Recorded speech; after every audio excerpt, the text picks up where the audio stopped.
내가 말할지라도 너희가 믿지 아니할 것이요. 예수님께서 그렇게 말씀하셨죠.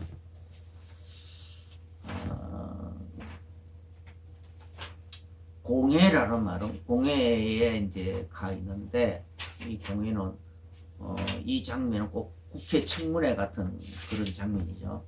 우리나라 국회 청문회는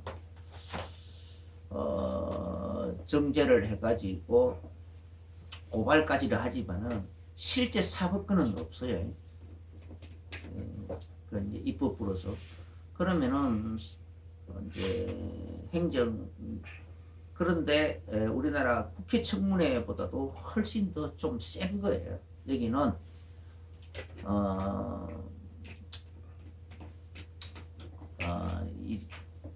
이제 장로들하고 서기관들하고 대제사장들하고 이 사람들이 모여가지고 공회를 했다라고 해서요.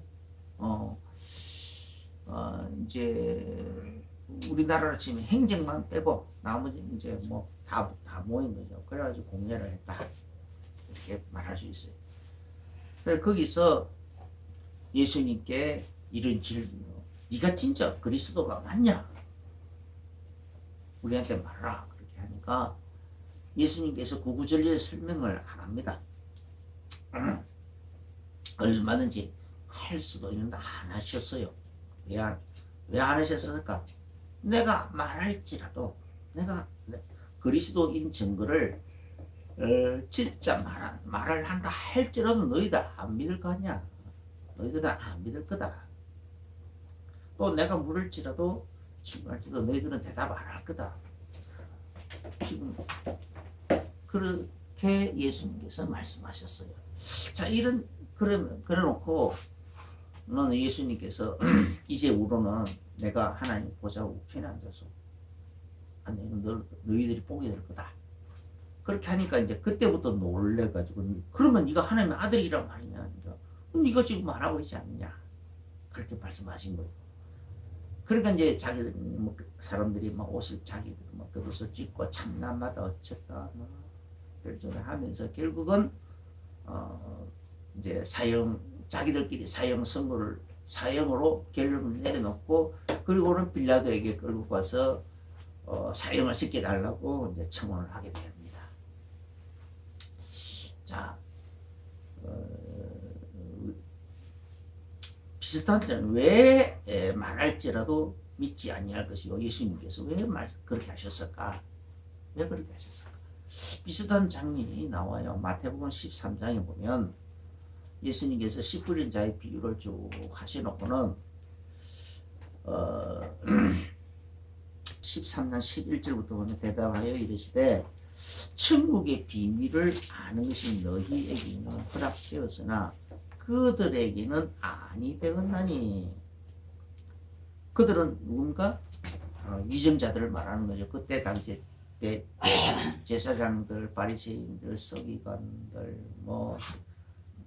그런 사람들, 또 잘 안 믿는 사두개인들, 천국도 지옥도 믿지 않는 그 사두개인들, 이런 사람들에게는 깨닫지 못하게 하는 그런 사람들을 보고 예수님은 뭐라고 하냐? 돌잡고 길가마시라고 하는 거예요. 길가마시라고. 완전 뿌리 내릴 하나님 말씀으로서 뿌리 내릴 바탕이 전혀 없는 거예요. 완전한 그냥 길바닥이에요. 길바닥. 그래서 즉시 사단이 와서 그 마음에 뿌리온 것을 다 주워먹은 당시죠. 그 예수님의 관심은 어디냐? 옥토에 있는 거예요. 옥토에. 30배, 60배, 100배의 길씨를 맺는. 그렇지? 이 옥토에게 예수님의 관심이 있는 거예요. 그래서 비유로 말씀하신다라고 하셨거든요. 그래서 그걸 말씀하신 거예요. 무릇 있는 자는 받아 넉넉하게 되되 없는 자는 그 있는 것도 빼앗기리라. 이렇게 하십니다. 그러므로 내가 그들에게 비유로 말하는 것은 그들이 보아도 보지 못하며 들어도 듣지 못하며 깨닫지 못함이니라. 왜 그래서 그 이사야가 그걸 미리 설명했죠. 이사야의 예언이 그들에게 이루어졌으니 일렀으되 너희가 듣기는 들어도 깨닫지 못할 것이요 보기는 보아도 알지 못하리라. 이 백성들의 마음이 완악하여졌어. 그 귀는 듣기에 둔하고 눈은 감았으니 이는 눈으로 보고 귀로 듣고 마음으로 깨달아 돌이켜 내게 고침을 받을까 두려워하니라. 지금 하나님의 마음이 그대로 지금 표현되어 있는 거예요. 하였나되나. 그래서 예수님의 지금 이 현장, 지금 이 공회 현장에서 네가 정말로 그리스도가 맞느냐 우리에게 말하라 하니까 예수님께서 내가 말할지라도 너희는 듣지 아니할 것이다 라고 말씀하실 때에 예수님의 마음, 하나님의 마음이라는 거예요. 혹시라도 이것들이 완전히 깨달아가지고 돌이켜 회개해버리면 예수님은 십자가를 지셔야 되는데 십자가 지시는 그게 지금 그 극적인 순간까지 왔는데 그런데 그래서 그 지금 공회에 그 이렇게 앉아 있는 그 사람들이 거의 다 이미 어둠의 근세에 확 집어삼켜져 가지고 미혹 당해 가지고 완전히 사로잡혀 가지고 예수님 죽이려고 살기 등등해 가지고 그래 공회를 모이고 공식적으로 공식적으로 완전히 정죄하려고 그래서 모였을 뿐인데 만약에 내가 자세히 얘기하면은 저것들이 깨달아가지고 회개해버리면은 골치 아파진다. 다시 판을 짜야 되는 거예요. 다시. 그러니 얼마나 어렵냐. 그래서 그런 마음 우리 예수님 지금 말씀하시는 거예요. 그러면은 이 말씀은 이사야의 이 예언은 어디냐? 이사야 6장에 있어요. 이사야 6장은 하나님의 영광의 보좌의 모습을 이사야에게 보여주면서 그래서 하나님께서 이사야에게 내가 누구를 보낼꼬 라고 하니까 이사야가 내가 여기 있는데 나를 보내주소서 그렇게 했단 말이에요. 그래서 그랬을 때에 그래가지고 그럼 내가 무엇을 봐서 말할까요? 하니까 하나님께서 이사야에게 하신 말씀이 이사야 6장 10절 이 백성의 마음을 둔하게 하며 그들의 기가 막히고 그들의 눈이 감기게 하라. 염려컨대 그들이 눈으로 보고 귀로 듣고 마음으로 깨닫고 다시 돌아와 고침을 받을까 하노라 하시기로. 아니 하나님께서 급의 세시를 전하라. 그래서 너무 기가 막히잖아요. 그래서 이사야가 다시 물어봅니다. 11절에 이사야 6장 11절에 보면 주여 어느 때까지입니까? 어느 때까지 그들의 눈을 가려놓으려고 합니까? 마음을 둔하게 하게 만들려고 하십니까? 깨닫지 못하게 하려고 하십니까? 하고 물어보는 거죠. 어느 때까지입니까?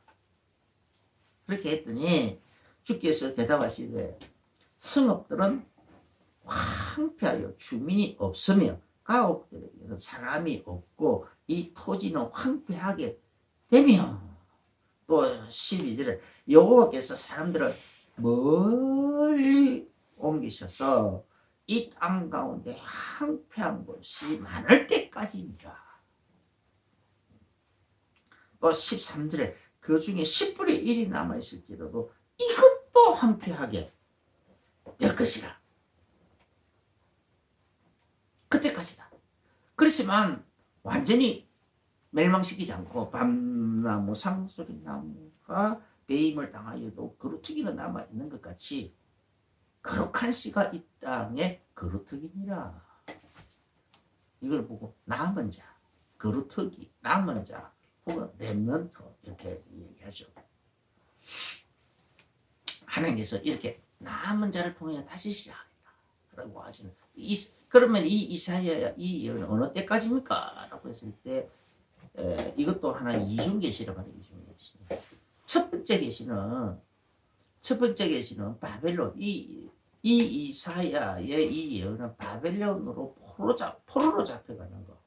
그걸 얘기합니다. 그래서 실제로 이스라엘 백성들이 바벨론을 포로로 잡혀가서 70년 만에 다시 포로에서 돌아오게 돼요. 그래서 그것이 1차고, 이중계시라고 하죠. 1차적인 계시라. 그것을 설명하는 거고, 2차적으로는 AD 70년도에 이스라엘 예루살렘이 로마 군대에 에워싸여져서 멸망받는 거. 그것을 얘기하는 거예요. 그래서 오늘 이 본문은 예수님께서 이사야의 그 예언이 그냥 바벨론 포로로서 그냥 그 예언이 끝나버렸다면 예수님께서 굳이 인용하실 이유가 없죠. 그런데 이중계시였기 때문에 이미 바벨론에서 바벨론 포로로 잡혀갔다가 그리고 다시 돌아와가지고 다시 성읍을 이루고 살아가고 있는 바로 그 이스라엘, 그 사람, 그 유대인들, 그들에게 예수님께서 직접 다시 또 그 이사야의 예언을 덜쳐내 가지고 다시 예언을 하시고 계시는 겁니다. 다시 또 덜쳐내시는 이유가 이중계시. 그러면은 이 어느 때까지냐?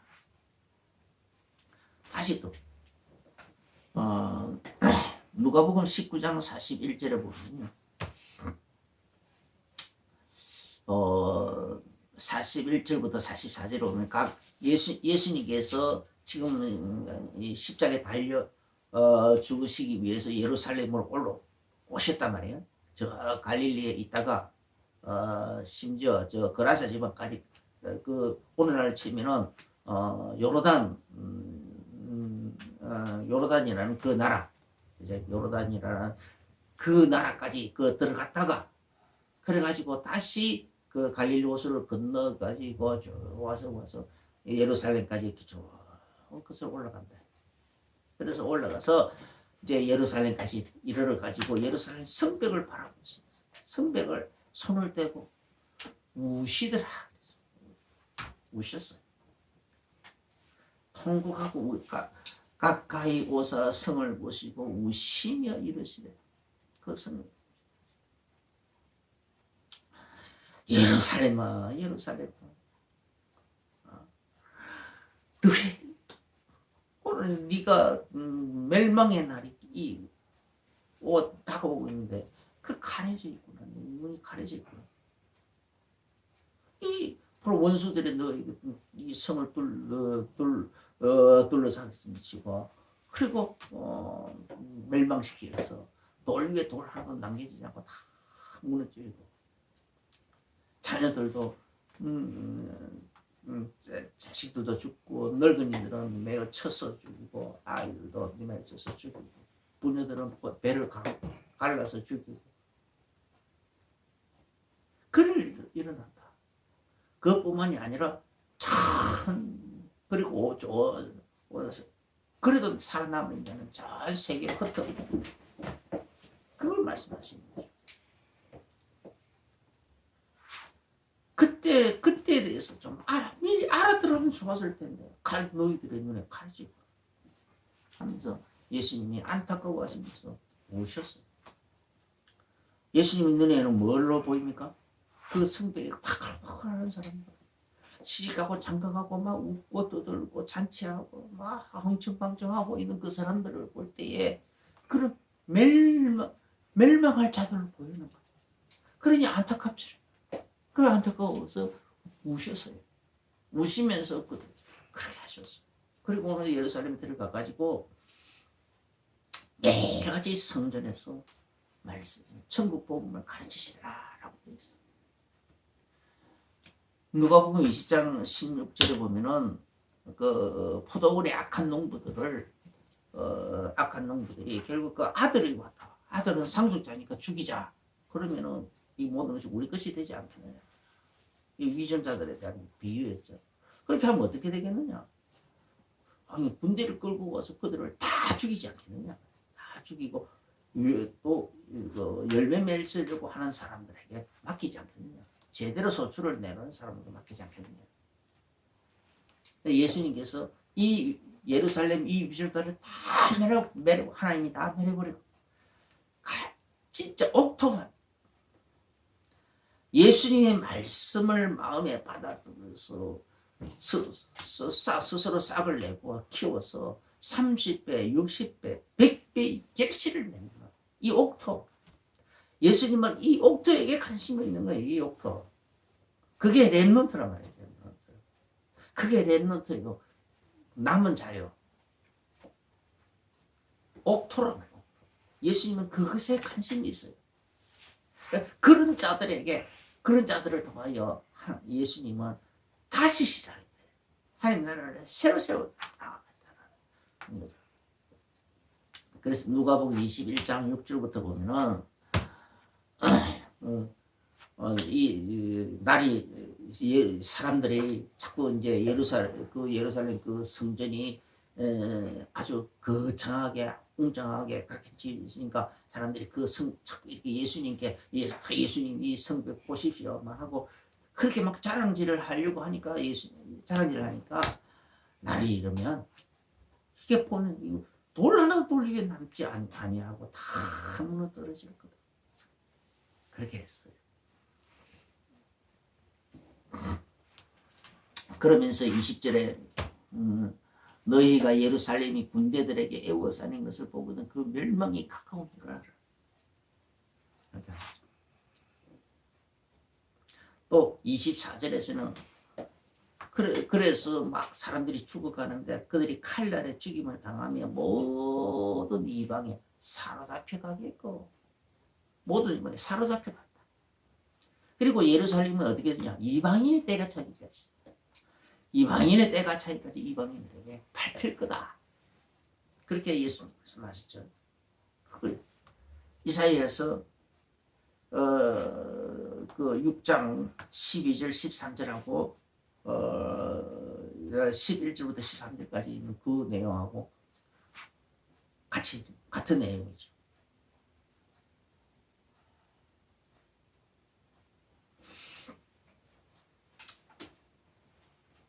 그럼 여기서 이제 우리 전에도 몇 번 얘기했는데 왜 이런 현상이 일어날까? 지금 예수님은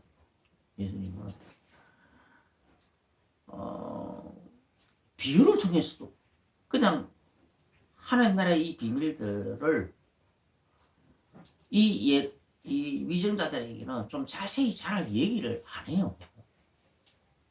자세히 설명을 안 한다니까. 그래서 심지어 그 니고데모로 하는 사람은 그 위정자 중에 하나인데 그런데 그 사람이 예수님께 밤에 살짝이 나와서 내가 어떻게 해야 영생을 얻을 수 있으리까? 라고 했을 때 물과 성령으로 거듭나지 않은 것은 못 들어간다는 거. 아니 어머니 뱃속에 다시 들어갔다 나와야 된다는 얘기입니까? 에이 이 사람 하면 그게 아니고 물과 성령. 그래서 물과 성령으로서 거듭난 자는 바람이 임의로 바람이 불어올 때에 어디서부터 불어서 어디로 흘러가는지 모르듯이 성령으로 거듭나는 것도 그거 같다. 그렇게 거듭나야 된다. 그래야 구원을 얻는다. 라고 말씀하셨는데 그 사람들이 그래서 그래도 그게 얼마나 어려운 내용입니까? 그런데 제자들은 모아놓고 비유를 해놔놓고는 그 비유를 다시 설명을 했어요. 제자들에게. 씨 뿌리는 자의 비유도 그래서 사람이 씨를 뿌리면 씨 뿌리는 자가 누굽니까? 예수님 아닙니까? 예수님께서 하나님이 복음의 하나님 말씀 중에 그 생명 얻는 생명의 말씀을 구원 얻는 말씀들을 사람들에게 뿌려줬다 이 말이에요. 뿌려줬는데 근데 그 가운데서 진짜 복이 있는 사람은 구원의 생명의 말씀을 붙잡을 건데, 붙잡을 거고, 그러지 않고 재물 욕심이 많은 자로서는 또 재물에 관한 말씀을 붙잡을 거고, 그러겠죠. 나쁜 놈들은, 악한 놈들은 죄에 빠질 거고. 그래서 이사야 신명기 30장입니까? 그리고 내가 오늘날 천지를 불러서 너희 앞에 증거를 삼으니 내가 너희한테 생명과 사망과 복과 저주의 길을 뒀다. 그 길을 쭉 하나의 말씀이 그 네 가지 길이 있다. 그래서 너희는 살기 위해서 생명을 택하라. 그 생명의 말씀. 그러니까 그 생명의 말씀이 육신을 입고 이 땅에 오신 분, 요한복음 1장에 보면 그 생명의 말씀이 육신을 입고 이 땅에 오신 분이 예수님이시다 말이에요.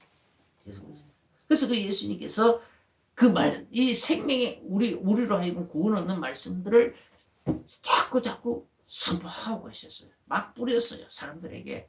어떤 사람들에게는 병든 사람들은 병을 고쳐주면서 귀신 들린 자를 귀신을 쫓아내주면서 죽은 자는 다시 살려가면서 그러면서 이 생명 얻는 말씀들을 막 뿌렸다니까요. 사람들에게 많이 뿌렸어요. 어떤 사람들은 중풍병 걸린 사람들에게 중풍병을 고쳐주면서 생명의 말씀을 뿌리고, 소경들이 나와서 막 하니까 그들에게 눈을 고쳐주면서 이 말씀을 뿌렸어요. 그렇지만 10명의 소경이 또 10명 문둥병자, 소경 이런 사람들도 그 어떤 문둥병자도 문둥병을 고쳐주면서, 그래서 이 생명의 말씀을 막 예수님이 뿌렸다니까.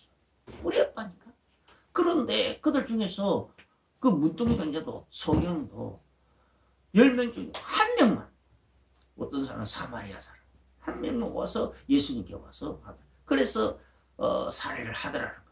하나님께 영광을 돌리고 살해하고 간정을 하고 하나님께 감사하고, 그러게 하나님께서 고침받은 자가 10명이 아니냐, 나머지는 다 어디 가고 이방인 하나만 왔느냐. 그러므로 네 영혼도 구원 얻었다라고 하셨어요. 육신 꽂힌 거 가지고 영혼 구원 얻었다고 예수님 말씀하지 않으셨어요. 육신 꽂혀주면서 영혼 구원에 관한 말씀을 뿌렸는데 그러면서 육신 꽂혀진 거 그걸 가지고 영혼 구원에 관한 말씀을 받아들일 수 있도록 그렇게 만드신 거. 그 중에 예수님의 그 말씀이 뿌려졌는데 9은 그냥 돌짝밭이고 그래서 돌짝밭이 돼가지고 그냥 가버렸고, 한 명만 와서 그 말씀을 마음속에 뿌리냈어. 그리고 스스로 싹을 틔워서 30배, 60배, 100배 결실을 맺는 옥토밭이 되어버린 거예요. 예수님은 지금 그걸 얘기해요. 그 10명, 수많은 사람들이 예수님께 가서 병고침을 받으면서 귀신을 쫓아내 가면서 죽었다가 살아나가면서 어마어마하게 많은 기적과 이적을 처음 했잖아요. 그런 걸 통해서 그래서 오병이요, 그거 또 7병이요, 얼마나 많은 사람들을, 얼마나 많은 무리들이 그런 신령과 떡을 먹어가면서, 그런 걸 먹어가면서 한 말씀을 받았다니까.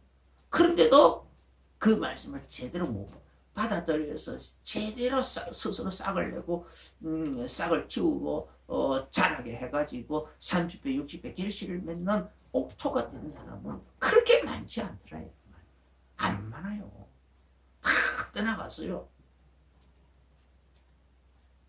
그 오병이어 다음에 예수님이 그 오병이 그게 그 모세 광야에서 그 모세를 통해서 하나님 만나를 내려준 것 같은 이제 그것을 얘기해 가지고 막 이제 질문을 막 하고 하니까 예수님께서 너희 조상들이 막 광야에서 만나 먹어도 죽었지 않느냐. 그러나 지금 내 내 살은 생명의 떡이고 내 피는 생명이 없는다. 내 살과 내 피를 먹고 마시면 영생하게 된다. 그래서 영혼은 생명의 떡이고 영혼은 생명이 없는다. 내 살을 먹고 내 피를 마셔야 된다. 라고 얘기하니까 아이고 어렵다. 이 말씀 되게 어렵네 하면서 갔어요. 갔다니까. 그 500의 떡을 먹은 사람들이 어렵다고 하면서 갔다니까.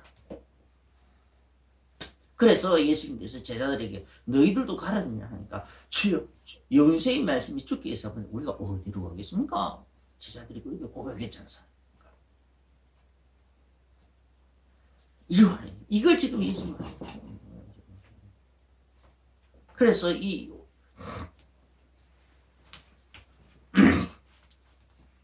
수많은 사람들이 못 알아듣는데 알아듣는 몇 명, 그 사람들이 남은 자라니까 예수님께 끝까지 붙어서 그래서 스스로 싹을 틔우고 자랑해가지고 30배, 60배, 100배의 결실을 맺는 이 사람들이 알고 하나님은 관심은 어디 있냐 이 알고 계셔. 이 사람들이 남은 자라니까. 그래서 예수 그 악한 농부 비유를 통해서 그래서 이스라엘이 완전히 멸망받고 이 복음 받은 사람들 그들을 통해서 전 세계로 복음이 전파되고 그래 하는 거 그걸 예수님께서 비유로 하셨죠. 그게 바로 악한 농부의 비유로. 그러면은 그래서 누가복음 4장에 보면은 누가복음 4장은 나디엘서 보면은 예루살렘과 그러니까 이스라엘과 예루살렘을 향하여 하나님이 70일로 기한을 정해놨다. 해놔놓고 70일로 기한을 정해놨다고 했어요. 그런데 그 기간 예수 그리스도께서 오시면은 예수 그리스도께서 이 땅에 오셔가지고 그러니까 예수 그리스도는 기름 부음 받은 자거든요. 기름 부음 받은 자가 이 땅에 오시면 그때로부터 주의 은혜의 해가 시작이 된다는 거예요. 주의 은혜의 해가. 그래서 예수님께서 누가복음 4장 18절부터 19절에 보면은 예수님께서 세례 요한에게 세례를 받을 때에 성령이 비둘기처럼 형체로 예수님에게 탁 내려왔어요. 그러니까 그때 그렇게 하자마자 예수님께서 이제 공생기를 시작하셨거든요. 공생기 시작하실 때에 이제 갈릴리 해당에서 예수님께서 성경을 펼쳐가지고 이 이사야서를 읽는 거예요. 이사야서 61장 1절 2절을 읽는 거예요. 읽으시고 주의 성령이 나에게 임하셨어요. 기름 부었어. 근데 이건 뭐 하시려고? 복음을 전하. 가난한 자들에게 복음을 전하고 병든 자들 치료하고 주의 그렇게 쭉 하시면서 주의 은혜의 해를 정하게 하시니라. 병든 자 고치고 가난한 또 귀신을 쫓아내고 하는 거 그것이 주제가 아니라는 거예요. 그게 주제가 아니고 그런 예수님이 성령 받아가지고 공생애를 시작하는데 그때부터 귀신을 쫓아내고 병든 자 고치고 가난한 자들에게 막 복음을 전하고 이렇게 하는데 그런 가운데서 그게 목적이 아니고 그때부터 주의 은혜해가 새로 시작이 된다. 예수님께서 그때부터 씨앗을 막 영생에 이르는 씨앗을 막 사람들에게 귀신 쫓아내가면서 병든 자 고쳐가면서 복음을 막 전한다는 거예요. 씨를 뿌렸다는 거예요. 씨를 뿌려놓고 그 씨가 다 스스로 싹을 내고 자라서 30배, 60배, 100배의 결실을 맺어서 또 그 씨가 또 그것이 100배의 결실 맺은 그 결실이 또 가서 다른 데 곳에 가서 또 싹을 내고 점점 전 세계로 퍼져나가도록 하나님께서 그래서 기다려 주신다. 그때부터는 이방인의 때라는 거예요. 카운트다운을 70일의 기간을 정해놓은 그 카운트다운을 진행하지 않고 주의 은혜의 해로 덤으로 주시는 해로 탁 만들어놨다. 그래서 언제까지냐? 예를 들어서 이스라엘 백성들은 로마서 11장 25절에 이방인의 충만한 숫자가 찰 때까지, 이방인의 충만한 숫자가 채워질 때, 또 계시록 6장 11절은 순교 숫자가 채워질, 순교 숫자가 예정되어 있다고 했어요. 그 순교 숫자가 채워질 때까지. 계시록 7장 9절부터 17절을 보면은 이방인들 중에, 그러니까 많은 나라와 백성과 민족 중에 아무래도 셀 수 없는 큰 무리들, 흰 옷을 입고 예수님이 나오더라. 바로 그 숫자가 채워질 때까지. 그 숫자가 채워질 때까지. 그래서 마태복음 24장 14절에 예수님께서 말씀하시죠. 종말에 관한 상황을 쭉 예수님이 예언을 하셔놓고, 예루살렘이 그렇게 파괴되고 막 성벽이 무너져 내리고, 그리고 막 여러 가지 좀 징조들이 많이 나타나는데,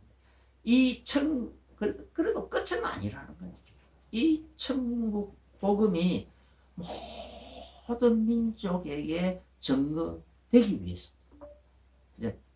위해서, 땅 끝까지 전파되리니 그제야 끝이 오리라. 그제야 끝이 오리라.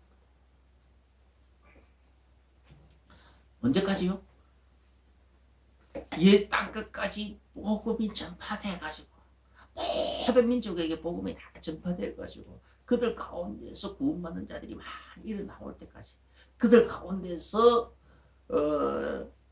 복음을 알아듣는 사람, 복음의 말씀을 들을 때 그것을 마음속에 탁 품어서 싹을 틔워서 30배 60배 결실을 맺는 그런 자들이 많이 일어나가지고, 그런 자들이 그런 자들이 이렇게 계시록 7장에 막 아무래도 능히 셀 수 없는 큰 무리가 되는 거죠. 예수 그리스도의 피로서 자기 죄를 씻어서, 자기 옷을 씻어서 희게 하는 사람들, 흰옷 입은 큰 무리잖아요. 예수 그리스도의 피가 나를 위해서 흘려주시고 대속의 피였구나. 예수 그리스도는 나를 구원하기 위해서 오신 메시아요. 그래서 예수 그리스도 십자가에 달려 죽으시고 부활하시고 하면서 내 모든 문제가, 내 모든 죄악이 다 끝났구나. 모든 저주 재앙이 끝났구나. 이걸 믿는 사람들. 그리고 그 예수 그리스도를 나의 구주로 믿고 정말 마음으로 믿고 입술로 신앙하는 것을 통해서 그 예수님의 살과 피를 먹고 마시는 거구나. 그런 사람들은 또 예수님께서 우리가 죽고 난 다음에 예수님 재림하는 그날 우리가 또 생명의 부활로, 그 예수 그리스도 안에서 생명의 부활로 나아가게 되는 거구나. 이런 사실을 믿는 사람들, 이런 사실들을 믿는 사람들이 다 이렇게 다 하나님이 정해놓은 숫자가 있다. 충분한 숫자. 이 복음 때문에 죽음까지도 목숨까지도 아끼지 않고 타협하지 않고, 왜 구원을 또 부활의 몸이 더 아름답기 때문에 부활의 몸으로 살아갈 그것이 훨씬 더 길고 영광스러운 것이기 때문에 이 육신을 생명을 조금 더 귀한 게 여기지 않고 그냥 절거의 순교까지 한다. 그 순교 숫자까지도 하나님은 또 그 순교는 아무나 그 순교의 복을 받는 건 아니죠. 하나님은 그 숫자까지도 정해놨다라고 했어요. 그런 숫자들이 다 채워주실 때, 그때 서야 비로소 끝이 온다라는 거죠. 그래서 예수님, 부활하신 예수님께서 마지막 명령, 제자들에게 그 모든 그런 하나님 나라의 비밀들을, 그걸 우리 힘으로 할 수 없잖아요. 그래서 보혜사 성령을 보내주시겠다고. 성령을 보내줍니다. 성령이 오시면은 누가복음 24장 그 부분에서 보면 그 성령이 임하면 권능이 임합니다. 그 권능이 임해야 비로소 너희 땅끝까지 전진될 수 있다라는 거죠. 그래서 그 성령이 임하게 되면 땅끝까지 복음을 전하라는 거죠. 마태복음 28장 16절, 마가복음 16장 15절부터 20절에 너희는 온 천하에 다니면 만민에게 복음을 전하라. 믿고 구원을 믿는 사람은 구원을 얻고 믿지 않는 사람은 정죄를 받을 거다. 라고 하시죠. 또 마태복음 18장 16절부터 20절에 온 천하에 다니는 모든 민족을 제자로 삼아서 내가 너희의 분만 모든 걸 가르쳐 지키게 이렇게 모든 제자를 삼으라. 온 천하에 다니면서 복음을 전하라. 이게 예수님 지상명령이잖아요. 요한복음 21장 15절부터 18절 예수님이 제자들에서 네가 나를 사랑하느냐? 그렇다면 내 어린 양 먹이라. 내 어린 양을 치라. 내 양을 먹이라. 자, 그건 오늘 우리들에게 똑같이 주시는 거예요. 우리가 정말로 예수님 사랑하느냐? 내가 정말 예수님 사랑하느냐? 그렇다면 이렇게 나만 가지고 있지 말고 한 달란트 받은 자처럼 꽁꽁 감사하고 있지 말고 다른 사람에게 전하라는 거예요. 그래서 30배, 60배 또 결실을 맺으라는 거예요. 할렐루야. 우리 속에 심겨진 예수님의 생명의 말씀 내 속에서 싹을 틔워서 영생에 이런 싹을 틔워서 30배, 60배, 100배 결실을 받다. 또 이것을 그래서 내가 하나님의 생명에 충만함을 받으면요 얼마나 기쁘고 즐겁고 행복합니까? 이걸 혼자만 잊지 말고 또 다른 사람들에게 전하란 말이에요. 이 세상에 행복하지 않는 사람 얼마나 많습니까? 대부분에서 행복이라도 이 하나님 몸만 안 맞는 사람들요 행복하지 않아요. 혹 행복하다고 말하고 있을지라도 말한다 할지라도 대부분 가짜 행복이에요. 행복한 척 할 뿐이지 진짜 마음속 깊은 곳에서 우러나는 행복은 없어요. 하나님 떠난 인간에게는 행복이 절대 있을 수가 없거든. 하나님 진짜 만나서 진짜 풍성하게 하나님을 풍성하게 누려야 해요. 그래야 행복이 있는 거예요. 행복이 뭔지를 느끼게 되고 누리게 되는 겁니다. 그래서 이것을 다른 사람에게 전해주라. 혼자만 누리고 있지 말고 다른 사람에게 말하는 거예요. 행복하지 않는 모든 사람들에게 이 행복을 전달하는 전달자가 되고 증거하는 증인이 되어서 많은 다른 모든 사람들도 이 행복 속으로 예수 안에 있는 이 행복 속으로 생명 안으로 인도해들 강청하게 끌어들일 수 있는 그런 전도자가 되시길 예수 이름으로 축원합니다. 기도하겠습니다. 주 예수님 감사합니다. 예수님께서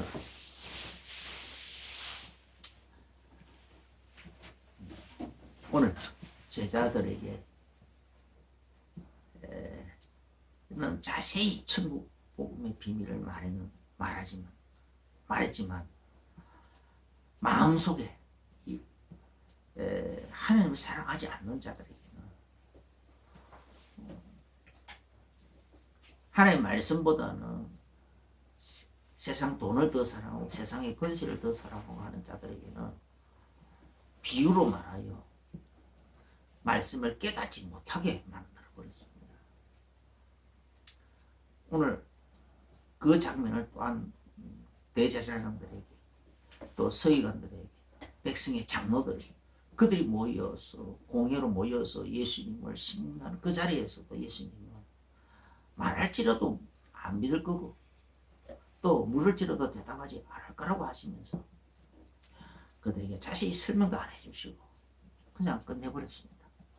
주님, 우리들에게는 자세히 설명해 주시니 감사합니다.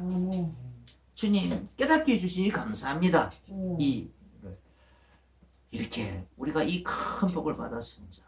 정말 또 이 싹을 잘 틔워서 30배, 60배, 100배의 길, 1000배, 만배의 결실을 맺어갈 수 있도록 축복하여 주옵소서. 감사하고 예수님 이름으로 기도합니다. 아멘.